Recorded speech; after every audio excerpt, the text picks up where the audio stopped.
Have you wondered why, when Acheron describes black hole as something that is silent and not fierce, the devs chose to use the fiercest and the loudest electronic music to portray Acheron in her trailer? Have you wondered why, while Acheron cannot recall who the Annihilation gang are, she still remembers who Duke Inferno is? That she can even recite his words? Have you wondered why, when Acheron's sense of taste is almost gone, she still attempts to savor peaches, but doesn't bother to differentiate Soul Glad from Wake the Heck Up? Have you wondered why, in her trailer, Acheron used her own hands to crush herself before she seems to be on the verge of recalling her past? Why exactly does she weep nearly every time she unsheathes her blade? Why does she wish to weep for the departed? What does applying color and the color red mean for Acheron? What is the significance of Bosun Mori in Acheron's full name? What motivates her when she's a self-annihilator who suffers from multiple symptoms of nihility? Why did she just let her companion Frebass go straight into the depth of IX? Why doesn't she seem to like being called the emanator of nihility? Let's talk about all these whys and all the details of Acheron in this video.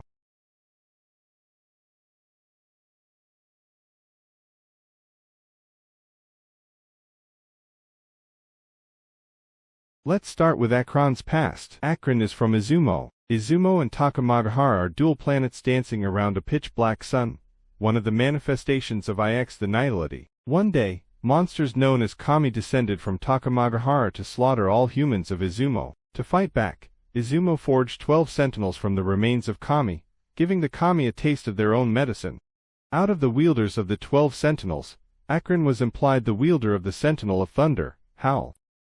Together, the wielders of sentinels defeated Kami after Kami, but they eventually paid the price of using Kami's power. They turned into Oni themselves. That's why Acheron looks so devastated here. She is most likely fighting against monsters who used to be her own people. She and the white-haired Oni were probably the only two sane ones left out of the 12, and later the only two survivors of all of Izumo, before they went against each other too. When people started turning into Oni, that was when Acheron realized Izumo's fight against the Kami was hopeless from the start, because just as the white-haired Oni said, Takamagahara, upon which the Kami descended, was surely as beautiful as Izumo. Yes, Takamagahara in the past was just like Izumo. There must have been humans on Takamagahara too, just like how the Oni from Izumo were once humans. What's happening on Izumo was just repeated history. The dual planets were dancing an eternal rondo of death with each other under IX's shadow. This is an endless loop of despair. The origin of their fight, their hope to protect Izumo from the Kami, and the end of their fight, their anticipated victory, they are nothing but a cruel lie. Both planets were bound to perish regardless of the fight with the Kami. What's the point of all of this when monsters originated from humans from the start? What's the point of all of this when nobody will be left after all the monsters are purged in the end? Every question then merge into this. Why do people of Izumo fight?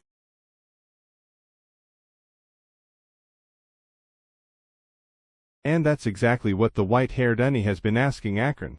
Do you still remember why Izumo forged these blades? Facing this question, Acheron had given two different answers. The first one, to save the world from the Kami, represents what Acheron thought when the first 12 blades were forged, when she was still hopeful of Izumo's salvation.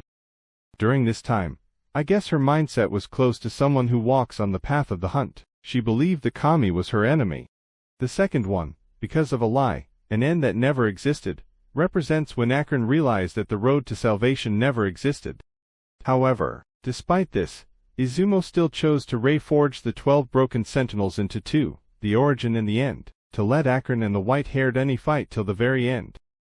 So why did Izumo forge these blades again? Why did Acheron and the white-haired Oni choose to keep fighting in their own ways, when they both knew very well that doing so won't bring anyone back or actually save Izumo?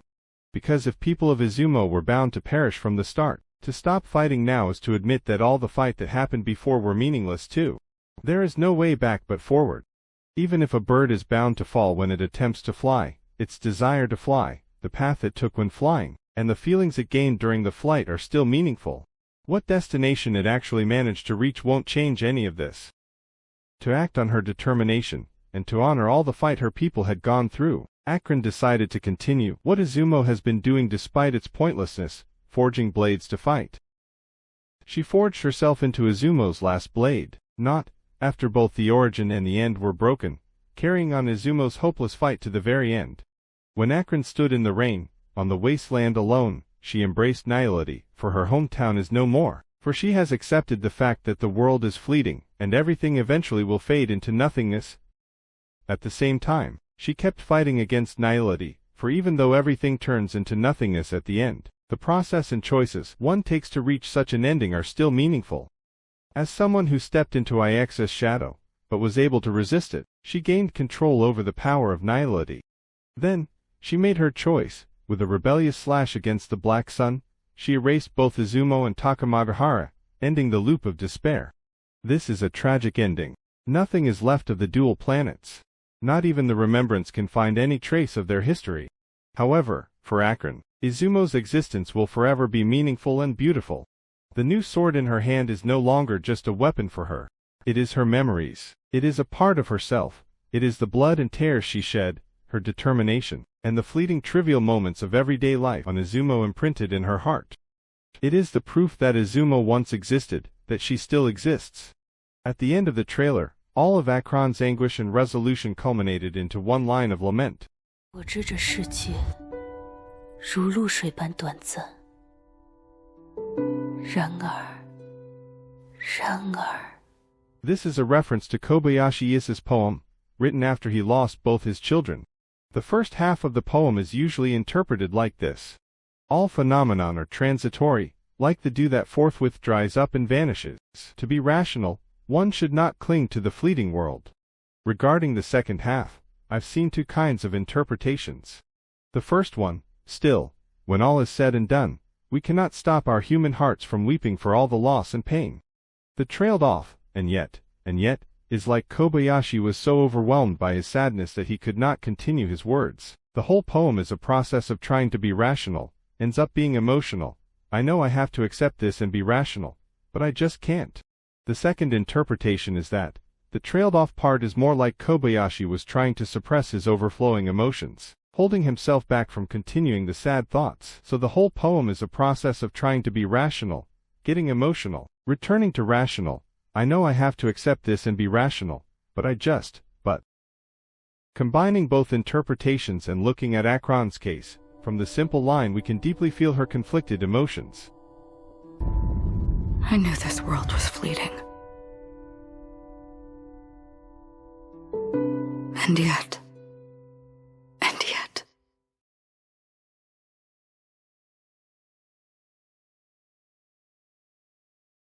After stepping onto the path of Nihility, Acheron became a Self-Annihilator. The Self-Annihilators are individuals who have inadvertently stepped into the shadow of IX and suffer gradual loss of various existential properties. In Acheron's case, her memories and sense of taste. Very likely color vision too, since she implied that she cannot see other colors besides red. Acheron tends to forget things. This is no secret. But on a side note, I just want to mention that even though the jokes of Acheron getting lost everywhere are cute and fun, seriously speaking, her sense of direction may actually be pretty good.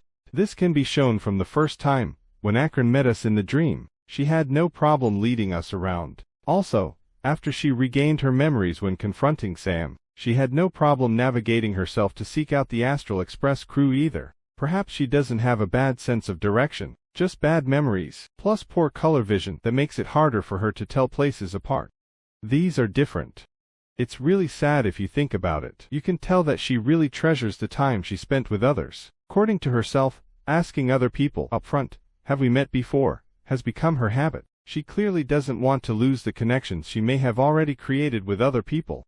Yes, Acheron definitely cherishes her memories, else her memories wouldn't have been one of her existential properties from the start. Speaking of this, it's heavily implied that she stores her memories in her sword. She regained her more recent memories when she slightly unsheathed her sword in front of Welt and Sam. When she fully unsheathes her sword and unleashes her power though, images of her past would flash before her eyes, as explicitly shown in both her trailer and her cut scene.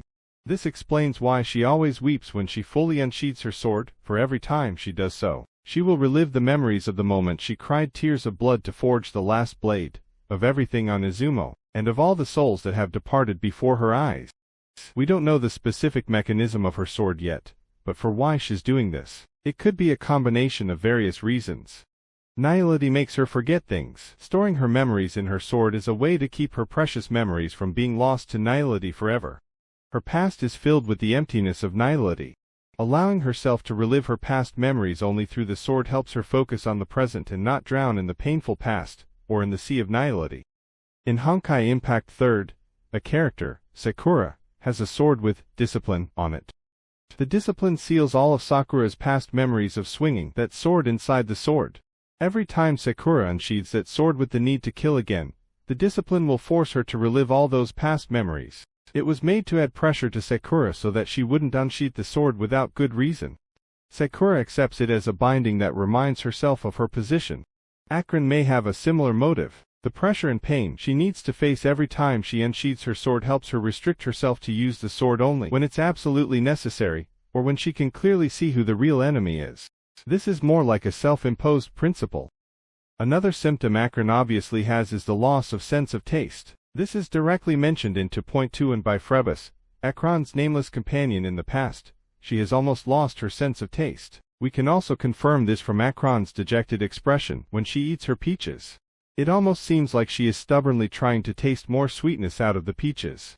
Another clue from before was when Black Swan mentioned that Acheron said "Soul glad," and "Wake the heck up" tastes the same to her. However, besides the obvious reference to Acheron's loss of sense of taste, I believe there is an underlying message behind what Acheron said, which is, the nature of penacony's beautiful dream is always bitter, not sweet. Acheron is definitely not someone who'd give up trying things just because she cannot properly experience them with her senses. She cherishes every kind of sensation. This is already proven by her continuous affection toward peaches and appreciation for Frebass snow donuts. She keeps eating them even after losing most of her sense of taste. What Acheron is telling Black Swan here is not just about the drink's tastes, it's about penacony's dream's tastes. Just as she said, as people immerse their souls in the dreamscape, where consequences and pain cease to exist, and only ease and pleasure prevail, they draw closer and closer to necrosis. From 2.0's side quests, and also the findings Acheron shared with Welt, we can clearly see how the prosperity of penacony is just an appearance. Acheron has seen through the essence and the crumbling nature of penacony from the start. That's why she doesn't even bother to enjoy the sweetness of Soul glad. She just wants to stay awake. This is quite important actually. One major theme of penacony's story is all about confronting death and fear. We are not born just to die, but we are born approaching death. We cannot pretend that death doesn't exist. We cannot fall asleep just to keep dreaming. Life slumbers so that we can wake up refreshed the next day. We sleep to be able to feel more awake. Only by confronting and accepting the fact that we all will face what we fear one day, can we properly prepare for it, and live as fully as possible before the unavoidable day comes. In any case, I'm happy to see that Acheron is resisting Nihility's symptoms, in her own ways with a very positive attitude. What I'm worried about though, is here, when the Trailblazer seemed unable to remember much about Acheron. Besides her own memories, other people's memories of her may disappear too. This may just be Nihility's influence on Inna's dream, but it will be very cruel if this is indeed another side effect of Nihility.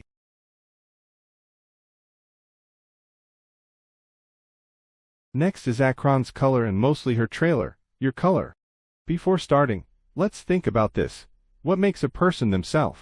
What makes you the same person as you were yesterday, and will be tomorrow? Out of various philosophical theories regarding self and identity, a famous one from John Locke states that one's sense of self is maintained through the continuity of memory and consciousness over time. In other words, who one is essentially depends upon what one remembers. You are the same person as before, as long as you can remember your past experiences as your own. This can be applied to the main trio. They all seem to have started a new life different from their past identities. However, according to this, who is Acheron then, if her memories are constantly being taken away from her? Has her identity dissolved along with her fading memories? This is a frightening and realistic question. We just talked about how Acheron is able to store her memories in her sword, but the severe memory loss is still a persistent problem for her most of the time. How does Acheron even maintain her sense of self and her will of existence? This is where the key word, color, comes. Acheron's color, the vivid red hue, is her remaining sense of self and will of existence. In Acheron's past, two red things have stood out. One is the falling blood rain on Izumo, representing the endless fight Acheron went through and chose to carry on.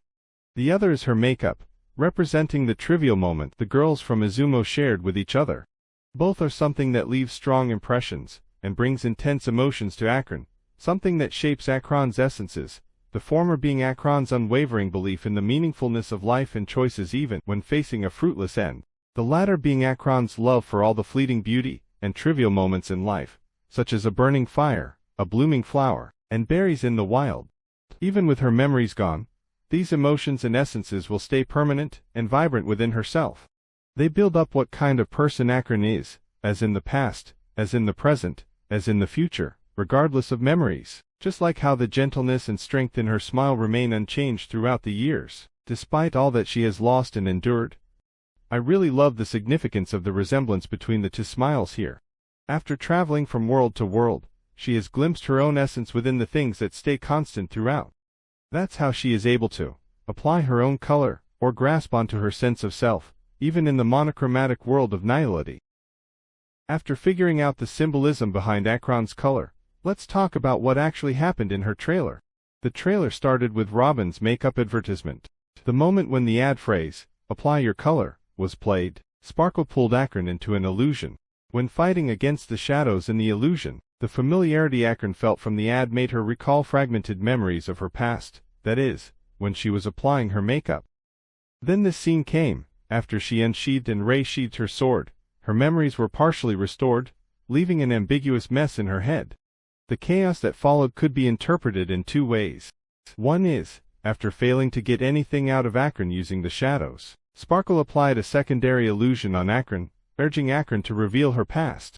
The art style here does remind me of Sparkle's trailer, which makes sense if she's somehow trying to mess with Acheron's mind. The second interpretation is, after getting only parts of her memories back, Acheron was overwhelmed with the yearning for more. She suddenly wanted to remember more about her own past, so that she could apply more of her color, or gain more of her sense of self back. The chaos here then represents the jumbled state of mind Acheron may need to go through whenever she uses her sword. Either way, this whole scene represents Acheron was going through some inner struggles.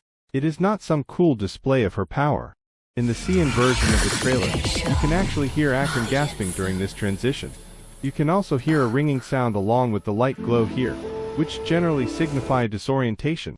However, before giving in to the temptation to restore this lost memory, and potentially drowning herself in the past or Nihility in this state, Acheron stopped herself. This is visualized by Acheron crushing her own head using her own hands. After calming down, Acheron was able to vaguely recognize her past self on the screen with the amount of memory she just picked up. Perhaps her own mind was doing things, or perhaps Sparkle was still trying to mess with her head for more information. Robin's advertisement was completely replaced by her own figure.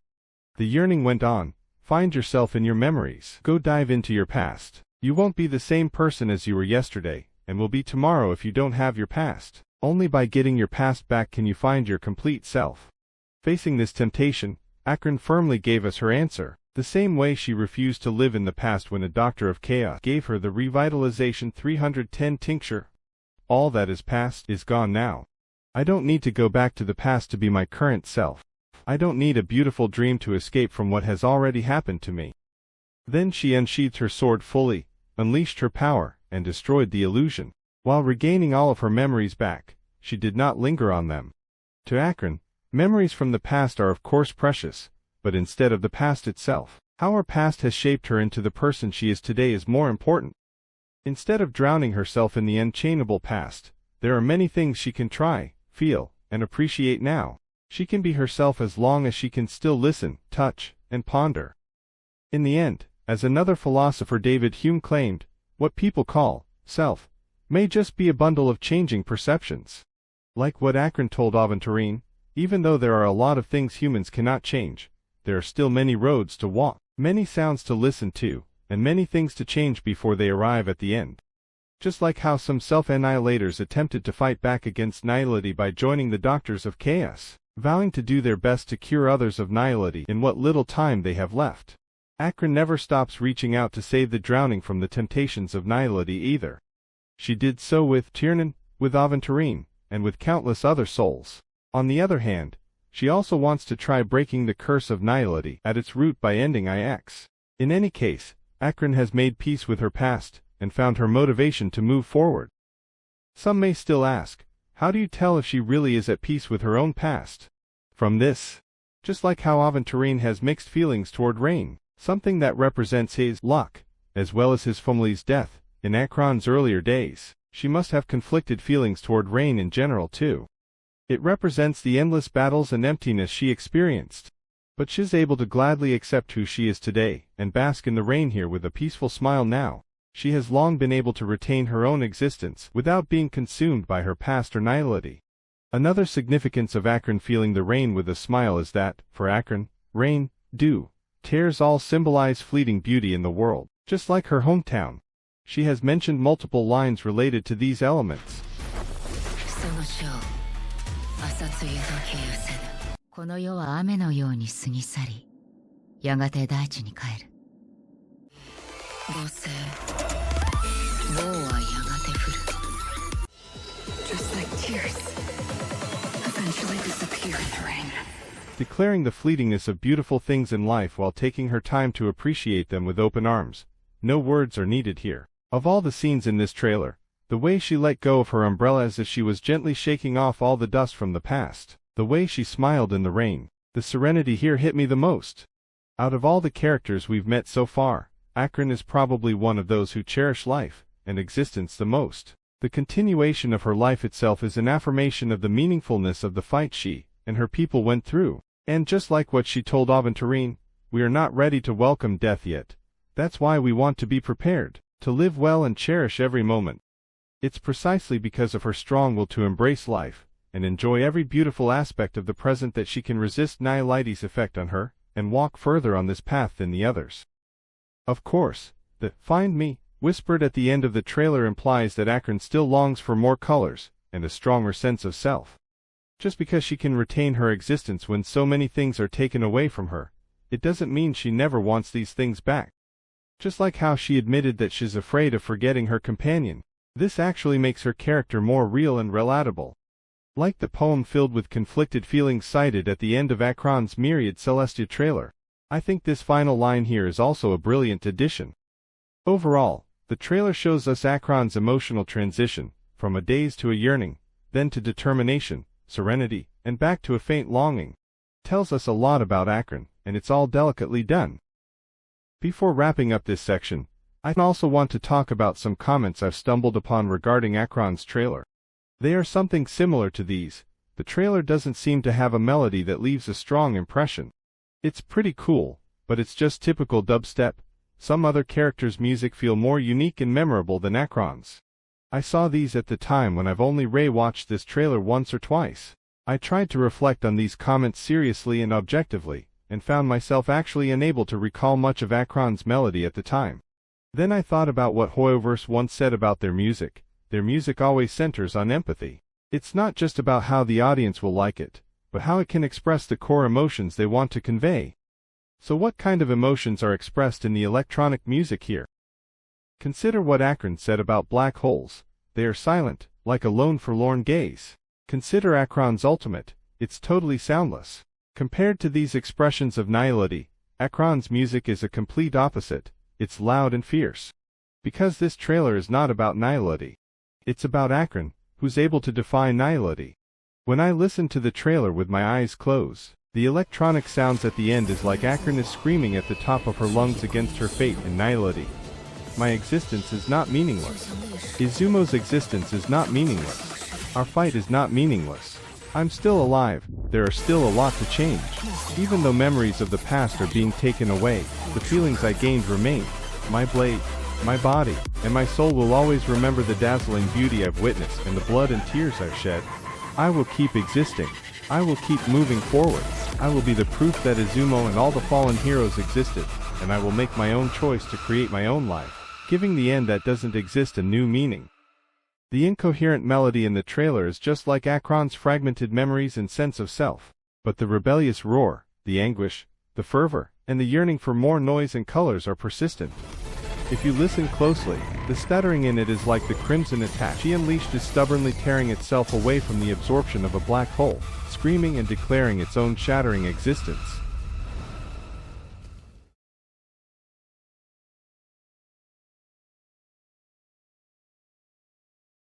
The reason I was reminded of Locke's theory of self and identity in the first place and started to relate it to Acheron's situation was actually Black Swan's quote from the Masquerade duet quest. I think that the only thing that can differentiate someone from another is their memories.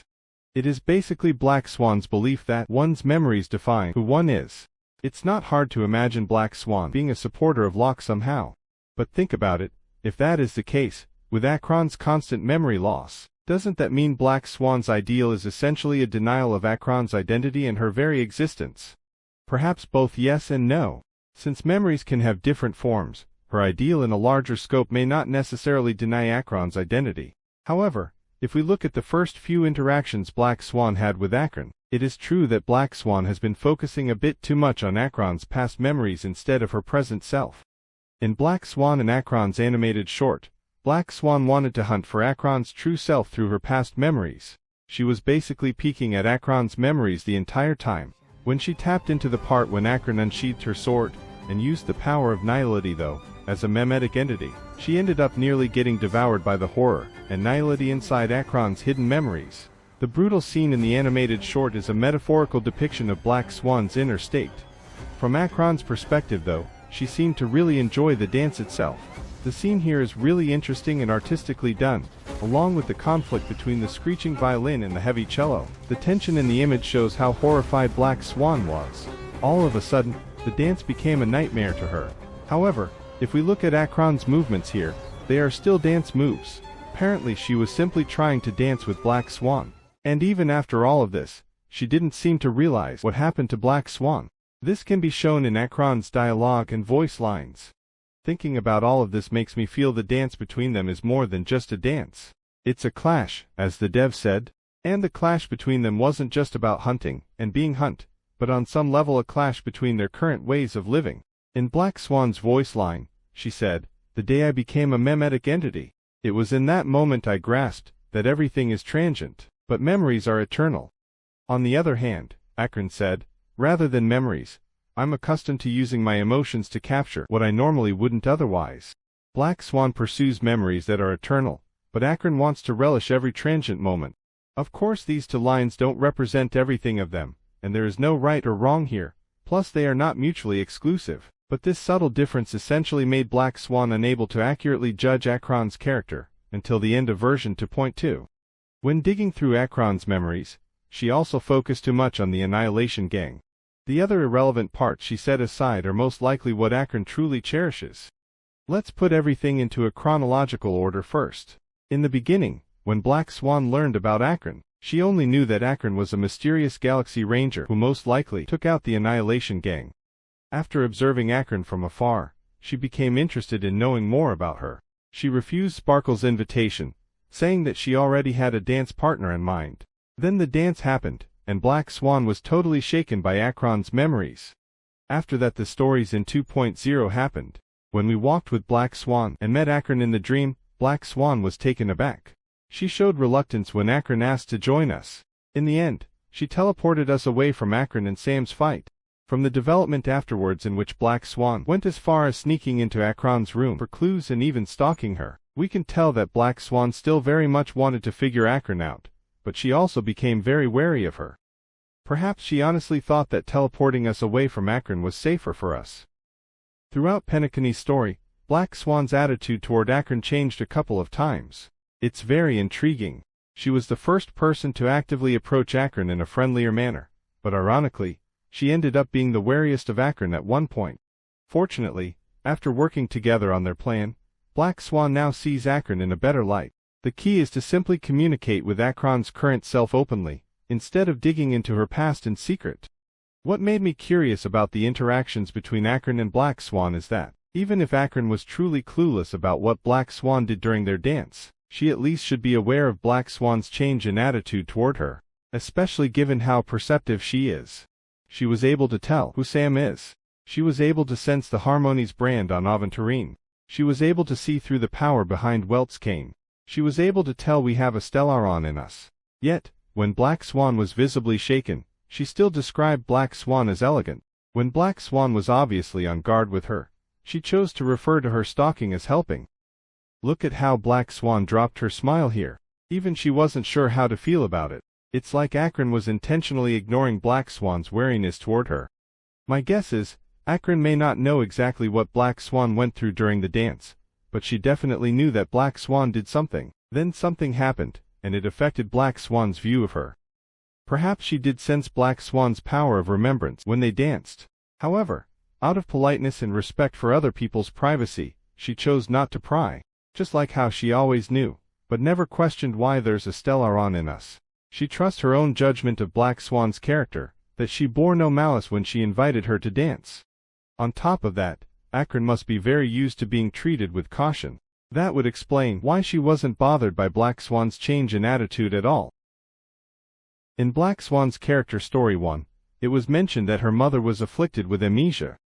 Before her mother passed away, she felt that her mother had been fading away even when she was still physically present. And if her own memories of her mother were to ever become blurred as well, her mother would completely slip away from her. Facing a similar condition, Acheron gave us another definition of memory that she took from Tiernan. Mortals who walk the paths are like sailors on a vast ocean, leaving behind a trail that creates countless ripples of possibilities. This trail is essentially the world's memories of them. Even if someone passed away, their memories gone, their actions would still leave a mark in the world, and this mark may heavily influence someone else's life in the future. Such is memory, a creation of the past that blossoms into significance in the distant future. Black Swan's character story 3 suggests that she shares a similar sentiment. I wonder, will Black Swan see her mother's late condition a bit differently after knowing more about Acheron's situation?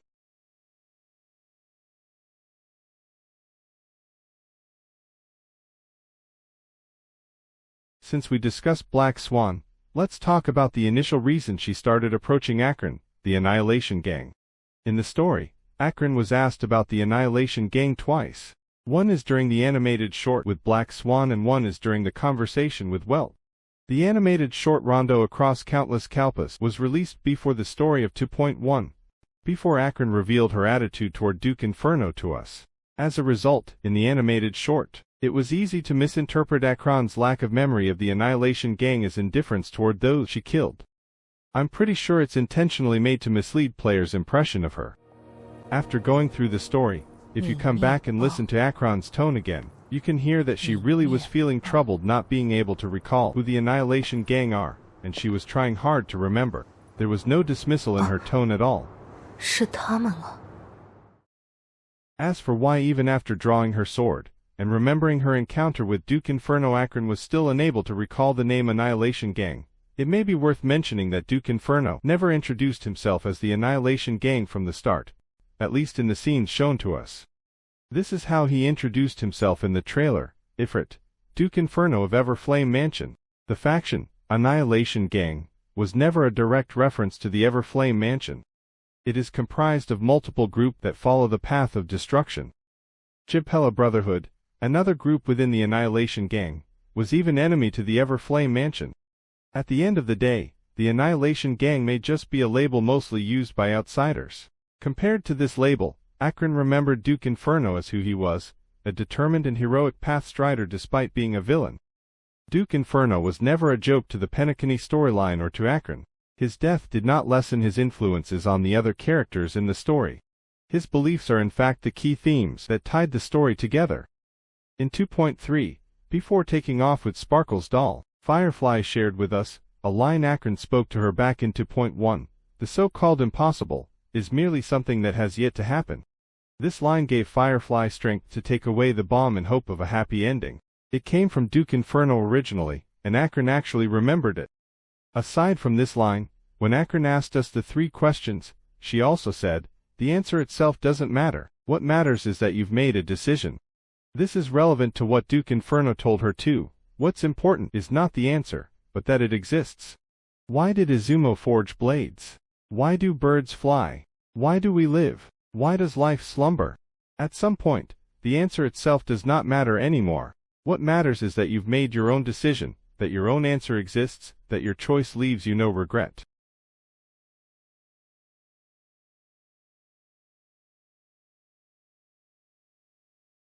Speaking of HSR's design of paths, it is said each of them represents a philosophical concept.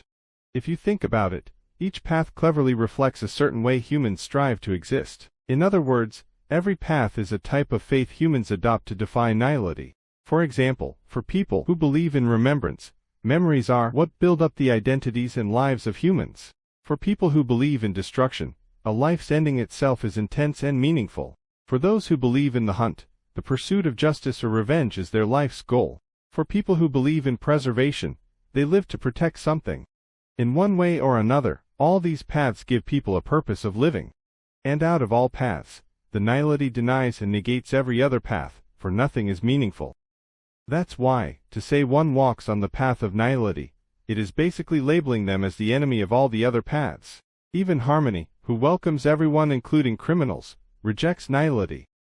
However, not everyone who walks on the path of nihility is purely nihilistic. Nihility is not like any other path. When cursed with it, those who cannot hold the reins of self-annihilation and actually succumb to depression and numbness simply cannot survive for long. Consequently, in reality, only those who are strong-willed, optimistic, and passionate for their life can remain and press further on this path.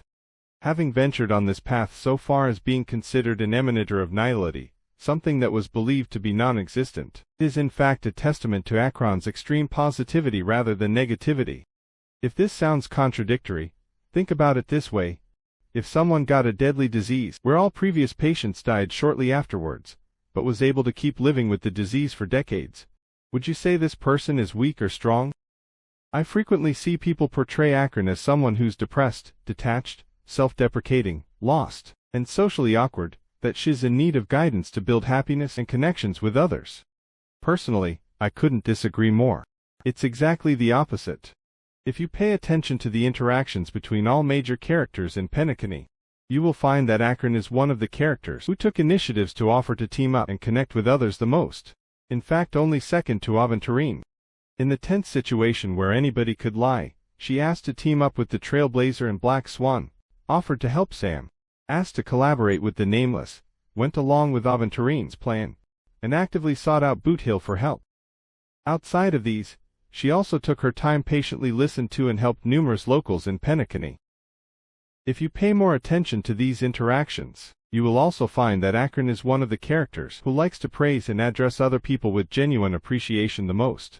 Perhaps only second to Argenti of all people, seriously. Long story short, unlike what her nihility symptoms make her appear to be, from various details we can see that Acheron is actually a very sociable and self-assured person. She's quite motivated in bonding with others.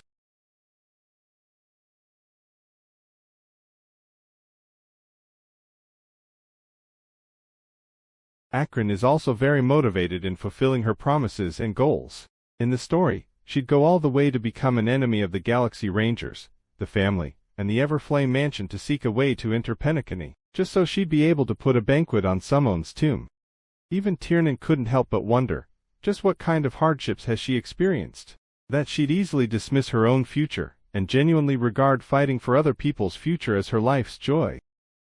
Speaking of Tiernan, during the conversations between Acheron and Tiernan, besides the revelation of the Nameless identity, two particular dialogues struck me the most. The first one is the role reversal between them. Facing Sin-Thirster Tiernan's questions, Acheron answered all of them with what Tiernan once told her in the past. Their second conversation at the realm of nihility is basically a reverse of their first conversation there.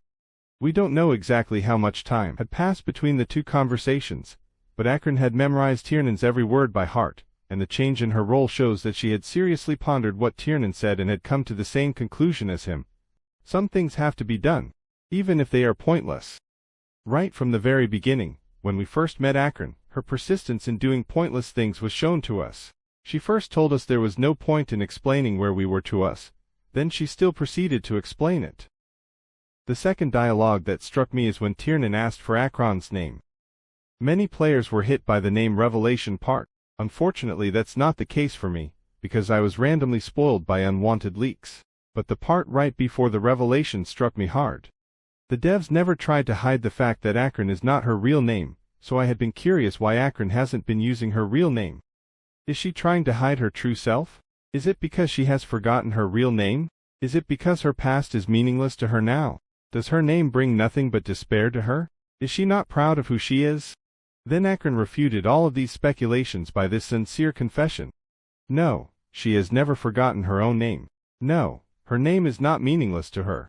She considers her name an irreplaceable part of her life. She considers her name something that brings her intense feelings. She fervently loves her own name. She fervently loves her own existence. And it is this passion that's been guiding her all this time. Acheron is not a name she uses to hide herself, or to replace her real name. In fact, it is a part of her full name. Explanations on the meaning behind Acheron's full name can be found on the Honkai Star Rail wiki page. In Raiden Bozumori Mei, Raiden is a family name, meaning thunder and lightning. Mei is a given name, with the Me part meaning a shooting sprout, the E part being a common ending character used in Japanese girl names. As for Bozumori, it means guarding the river Lev, where the river Lev is basically another river of the underworld just like the river Acheron in Greek myth. I've seen many players trying to dismiss the middle part of Acheron's full name, saying that it is only a title so her real name, in the end, is just Raiden Mei. However, since Acheron chose to include it in her full name in the first place, it means it is as important as any other part of her name to her. Bozumori is literally what she has been doing all this time, watching over the river of Acheron, or in other words, guarding the path to Nihility. She is not a ferryman who transports souls into the Nihility. On the contrary, she wishes to be the river that stops people from entering the Nihility. Becoming the river that separates the Nihility from the real world is what Acheron aspires and chooses to do. It has become a part of her life and self. It is something that makes her who she is today. Knowing the meaning behind Acheron, we can then properly interpret what she means when she says, "I weep for the departed." How is it significant to Acheron? The answer lies within the full sentence here. 愿为逝者哀哭，泣下如雨，重饮渡窗，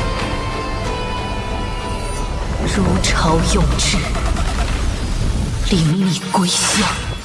We can basically translate this into, I wish to weep for the departed. Let my tears and emotions fall as rain and swell the river of Acheron, so that lost souls won't be able to cross over to the other side, and can return to the waking world.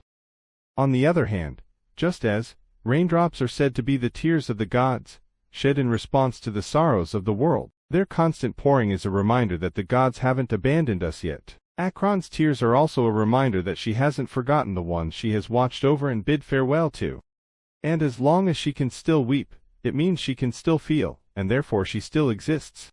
We've discussed what the color red means for Acheron, something that brings intense emotions to Acheron, something that breathes meaning into Acheron's life. Every kind of emotion is treasured by Acheron, including sorrow. I'd say the reason why her tears are red is not simply to resemble blood, but a sign of her genuine and intense emotions every time she regains her past memories. Since we mentioned Tiernan, let's not forget the other nameless Acheron has crossed path with. Frebass' story can be found in Acheron's character story 4 in the Pioneer Relic set. She is a little nameless who aspired to reach the depth of IX, just like Acheron herself. Acheron met Frebass in Orkran. She extended her hand to Frebass, and together, they ventured along the river of Nihility. In the 30 days they accompanied each other, they cooked, sang, and toasted marshmallows together. Frebass asked Acheron to walk with her till the end, and Acheron did, until Frebass launched herself into a black hole and turned into dead water. Frebass definitely left a huge impact on Acheron. This is someone who shares the same ideals, and walks on the same path with her. Acheron also admitted she's afraid of forgetting about Frebass. While I'm 80% sure when Acheron told Kalis, "You evoke memories of an old friend. In the haze of my recollections, he crossed blades with me." She is referring to the white-haired Annie. I'm 70% sure that when she told Stel, "You evoke memories of an old friend. In the haze of my recollections, she stood shoulder to shoulder with me." She's thinking about Frebass. Here I want to mention a detail people might miss. The hidden text in Acheron's character stories are revealed only after she's fully unsheathed her sword in the main story in 2.1. This confirms that instead of the hazy memories she had at the beginning of the story, after fully unsheathing her sword when facing Aventurine, she was able to remember her past on Izumo as well as everything about Frebass again. This is also why at the end of 2.3, Acheron could clarify that she indeed mistook the Trailblazer for someone else during their first encounter, for her memories were back. Speaking of Acheron's hazy memories of her old friends, I had been curious why Acheron seemed to be particularly protective of the Trailblazer. Acheron is very polite to everyone. She simply doesn't get hostile without good reason. However, she actually appeared to be upset when she saw Aventurine approaching the Trailblazer in the beginning of the story. Compared to her later attitude toward Aventurine and the others, her being upset in the beginning almost seems out of character. She was also concerned about the Trailblazer after Black Swan teleported them away. I guess this further confirms that the Trailblazer reminded her of her important friends in the past. Anyways, back to Frebass. In the Pioneer Relic set's descriptions, T.S. Eliot's poem The Waste Land, specifically the Death by Water section, is quoted. Frebass was a name modified from Fulbuz in the original poem. In the original poem, Fulbuz is a sailor. He died by drowning, and in death he has forgotten his worldly cares. The poem is highly symbolic, offering many interpretations. On one hand, the image of the sailor's meaningless death can be read as a metaphor for the spiritual and cultural decay Eliot perceives in the Western civilization during the early 20th century, where people indulged in materialism and superficial pleasures. This is relevant to the general theme of penacony. On the other hand, the irony of a sailor drowning emphasizes the inevitability of death, regardless of expertise or status. It conveys the universality of mortality and the futility of worldly ambition. The second interpretation is quite nihilistic. If we follow this line of thought, the last paragraph of the quote can be read this way: "O you who are ambitious, and wishes to navigate life, think of Fulbuz, even someone as strong and capable as him is ultimately subject to death." However, when this section is put into Honkai Star Rail's context, it can totally be interpreted in the opposite way. Acheron once said, "All those things, beautiful before, are still so now." Izumo's downfall does not render the spirits of its people any less heroic. The Iron Cavalry's sacrifices for the non-existent empire of Glamoth do not render their bravery any less honorable. Aventurine's family's passing does not make their love for him any less genuine.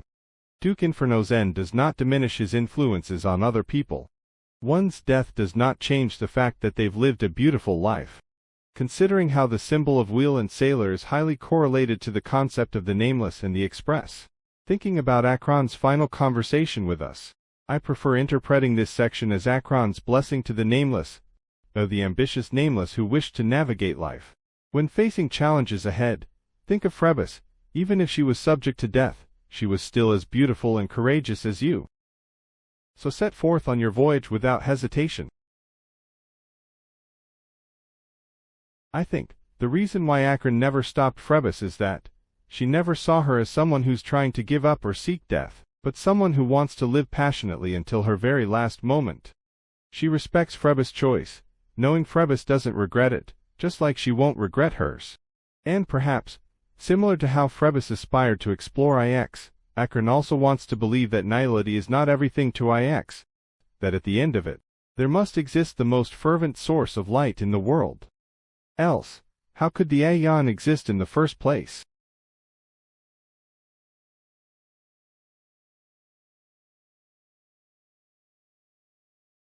The path of Nihility is a reference to nihilism. Nihilism is the philosophical belief that life has no inherent meaning, purpose, or value. In its most extreme form, it can suggest that there is no objective foundation for truth or morality.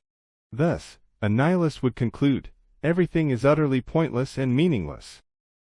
Acheron embraces the objective value of nihilism, everything eventually ends in nothing, but she uses her subjective belief to reject the despair brought by nihilism.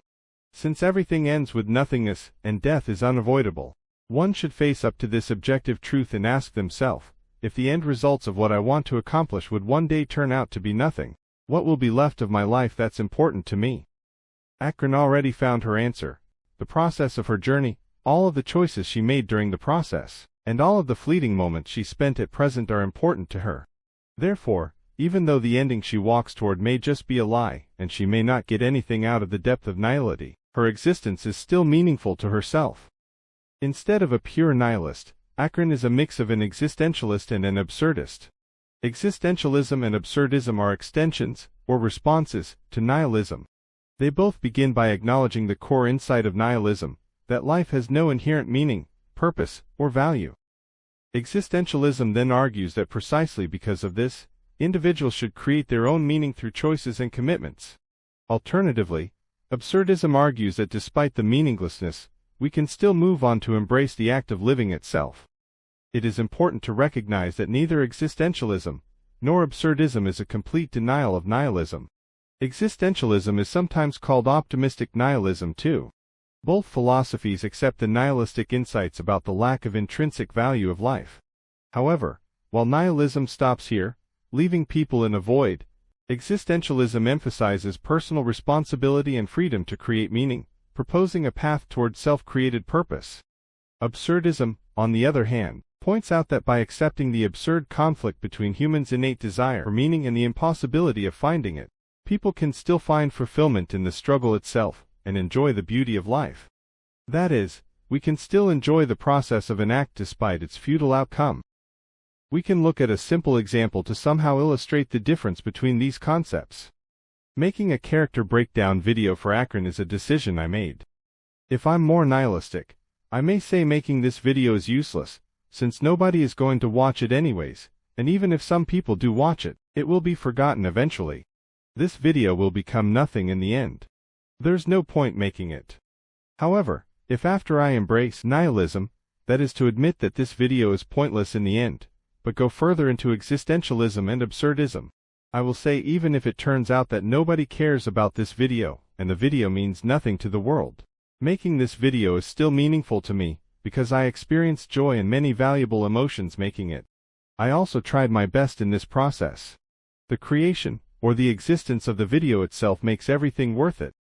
This kind of self-evaluation is actually pretty useful when one is confused about what's really important to them.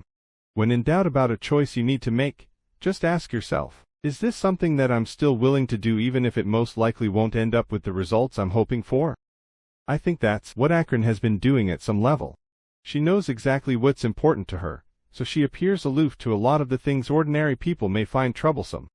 It's not like she's truly numb to emotions, she's simply not easily bothered anymore. In the story, Acheron made a very interesting point about nihility. Since nihility envelops everything and everyone, it is also pointless. According to nihilism's logic, since everything is meaningless, meaninglessness itself would also become meaningless. After accepting this absurdity, it becomes pointless to linger on whether our life is meaningless or not. In the end, regardless of life's meaning, we can still follow our hearts, make changes to the world, and enjoy the life we create for ourselves. It is very fascinating how the concept of nihility can be self-conflicting. This could be another perspective on why Acheron can get as far as she is today. Only by truly understanding and embracing nihility to the extreme can you defy it.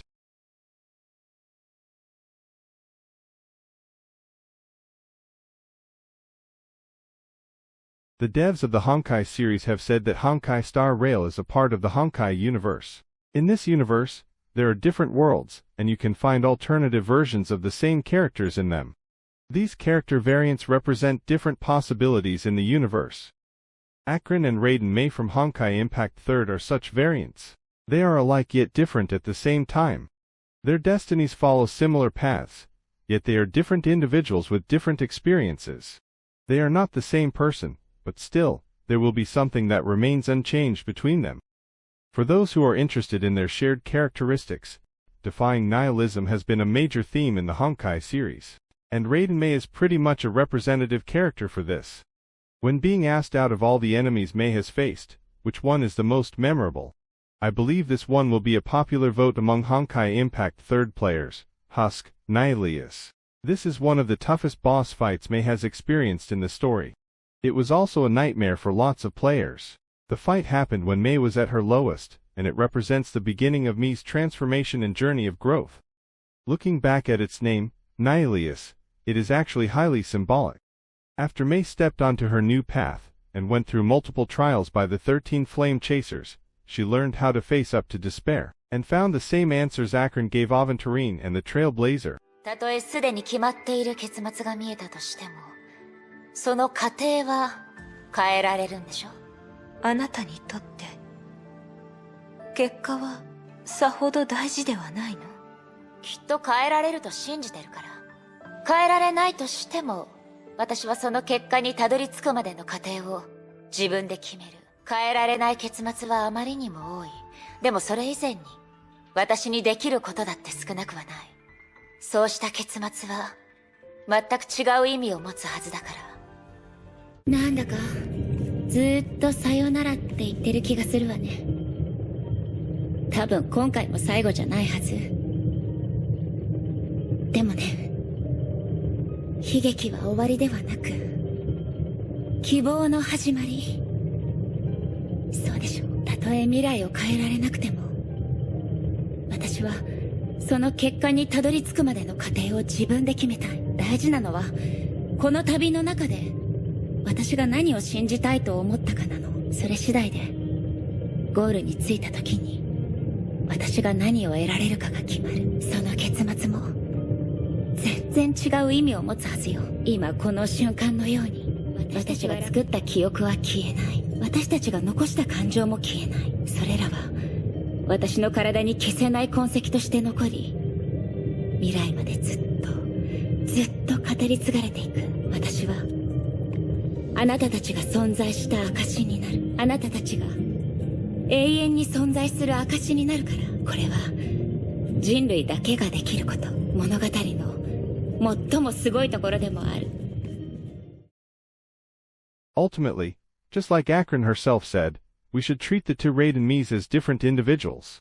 However, regardless of the difference in experiences and the endings they were able to achieve, Raiden Mei will always be a kind and resolute person. After discussing the core values shared between Acheron and Mei, I want to encourage people to be kind to each other. I've seen many arguments between Honkai Impact 3rd players and non-Honkai Impact 3rd players. Honkai Impact 3rd and Honkai Star Rail no doubt share the same universe, and it is true that the devs also encourage us to share our excitement if we find joy in the connections between the two games. However, I hope some Honkai Impact 3rd players can be more considerate to other players. Sometimes when non-Honkai Impact 3rd players avoid Honkai Impact 3rd lore, it's not because they don't want to accept the connection between the two games. It's about the community atmosphere. Imagine taking a course where some classmates keep referencing materials from another non-required course that was taught by the same instructor, but you never took during group discussions. You'd feel left out and frustrated too, especially when discussions of references to the other course even overshadow the discussions of the original course materials. I want to encourage non-Honkai Impact 3rd players to be patient with Honkai Impact 3rd players too. The dev's attitude is clear. Those who have played Honkai Impact 3rd will uncover little surprises and references to Honkai Impact 3rd and feel moved and nostalgic here and there. However, those who never played the game don't need to feel burdened or pressured about it. You don't need to know Honkai Impact 3rd's story to enjoy Star Rail's stories and characters. In this video, apart from this section and the small reference about Acheron's sword, I didn't use any Honkai Impact 3rd content to analyze Acheron either.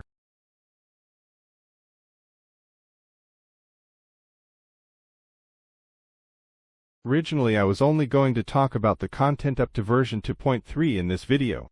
After going through the main story of 3.2 though, I'm adding this section here to briefly share some of my thoughts. The reason is that a lot of the topics discussed in this video were further explored in 3.2 again, especially when Castorice was involved. There are definitely parallels between Castorice and Acheron. As mentioned before, in Greek myth, the river Acheron, Lethe, and Styx are all rivers of the underworld. The river Acheron is the river of sorrow. The river Lethe is the river of oblivion. The river Styx means the river of hatred, which is also the river that was commonly referred to as the river of death. In the end, it doesn't really matter which river is which. They all symbolize the border between life and death. The key point here is that both Acheron and Castorice want to guide the wandering souls lost in between. They both reside on the other shore of the river yet wish to watch over the mortal land. Regardless of the difference between their main roles, specifically leading souls away from verses into the other shore across the river, they both have profound understanding of the weight of death, the fleetingness of life, and therefore the beauty of life. Some lines from the 3.2 story perfectly match Acheron's attitude too. Death is the end of all life, a destination we will all eventually reach. Humans should not resist it, but learn how to face it. You can only live your life to the fullest after understanding this principle. Journeys and epics are glorious and magnificent because all things eventually fade to dust and nothingness. In 3.2, like the story of Orpheus and Eurydice, where Orpheus looked back on their journey back to the land of the living out of doubt and fear, and thus lost Orpheus forever, The trailblazer was tempted by her longing for the past she was leaving behind too. It actually makes a lot of sense for Acheron to appear right before the trailblazer was tempted to turn around on her way back to the mortal world. Notice here, Acheron's name was labeled as question marks, and the trailblazer seemed confused by her own memories at that instant. My guess is that during the trailblazer's revival, she somehow nearly lost all grasp of her memories because of the allure of death, which according to Black Swan and my discussion earlier about memories and identity, can mean that the trailblazer nearly lost her own self and existence, similar to Mark's situation. In other words, the trailblazer almost fell into Nihility. We can then interpret Acheron's appearance in two ways.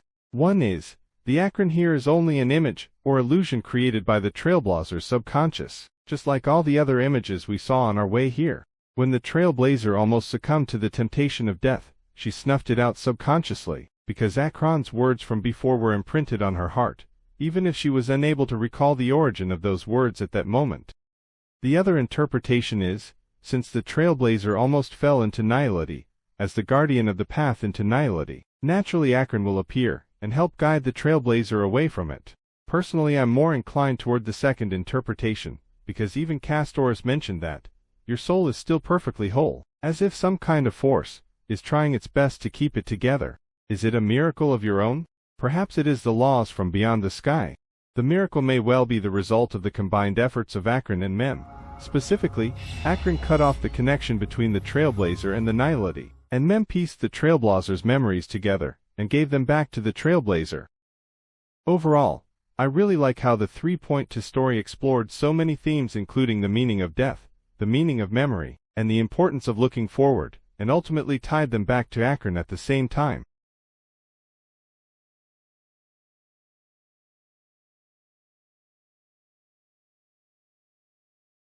Acheron, the last bird to fly over the sky across Izumo, the girl who returned from the river of death and the sea of Nihility, and the girl who willingly dives deeper into the yawning chasm. She is never lost, for she always knows where she wants to head to. There is no sun but an endless black hole, but it's all right. If there are no angels, then we become them. She herself has become the fervent light that guides the way for other wandering souls, screaming against fate, burning in place of the silent abyss. She has always been the hope of others, and she will always be the proof that Izumo and all the departed heroes once stood proudly. She may have the motivation to end IX, but the path into Nihility is not a revenge nor a hunt. It is simply a process to prove to IX that life is meaningful and precious just because it exists. Guiding wandering souls is not merely a mission either, but a path she chooses to walk, a journey she intends to enjoy, and the life she wants to create for herself. She may be lonely and sorrowful, but she is not depressed. You can see from the way she teased Firefly and her genuine happiness of being invited to dance that she's actually enjoying all the little things in her life. She's always positively curious and eager to try new experiences despite her condition. She never needs anyone to fix her. In fact, she's the one who's been extending her hand to others and inspiring them. At this point, the answer to the last of the original questions has become very obvious. Acheron doesn't seem to like being called the emanator of Nihility. Why is that? Because the essence of Acheron is never about spreading Nihility, but a will so strong that can survive Nihility. It is existence. It's about how she can still shine with her own color where colors fade. How she can still make the fiercest noise under the shadow of the ever-silent black hole. How she cherishes life more than anyone else when walking on the narrow border between existence and nothingness. How she still lives proudly in the present despite her doomed origin and end. And most importantly, how she still fervently loves her own name despite the path she treads. Nihility took her sense of taste, so she chose to stubbornly munch on peaches nonstop. Nihility took her perception of colors, so she aspired to spread the warmth of the only color she can clearly see. Nihility took her past, so she defiantly forged herself a blade that stores all her memories, including all the blood and tears. Nihility gave her a doomed future, so she made forging others' future her life's goal, treasuring every fleeting moment she spends with others in the present. Nihility made her forgetful of her ways. Then she relentlessly continued on her endless journey, traveling across the cosmos, guiding lost souls back home. Nihility made her an enemy of all the other paths, so she chose to patiently listen to others and constantly initiate friendly connections with them. Nihility tempted her into thinking that everything is pointless, so she declared in turn, that Nihility itself is pointless. 当时设想的画面就是黄泉独自一人站在一片萧瑟的荒原上，整个世界只有黑白二色，那阴云密布，然后大雨从天而降，那连绵的细雨其实是黑色的，如墨水一般浓稠厚重，它们落向大地，然后所及之处的色彩都会被这些雨水一一带去，最后只留下黑白灰。但可是在这样一个失色的世界当中，会有那么一滴红色的甘露从天上坠落，然后滴落在黄泉的刀尖，然后将他整个人染上红色色彩，然后他也变成这黑白天地间唯一的红。当时在有这样一个鲜明的氛围之后，就觉得说非常适合黄泉这个角色以及他从外到内的全部。A single touch of red in the monochromatic world, lonely yet vibrant, tranquil yet rebellious, heavy yet gentle, tragic yet dazzling. Indeed, no other image can depict all that is Acheron, all that is Raiden Bozamori May, as well as this.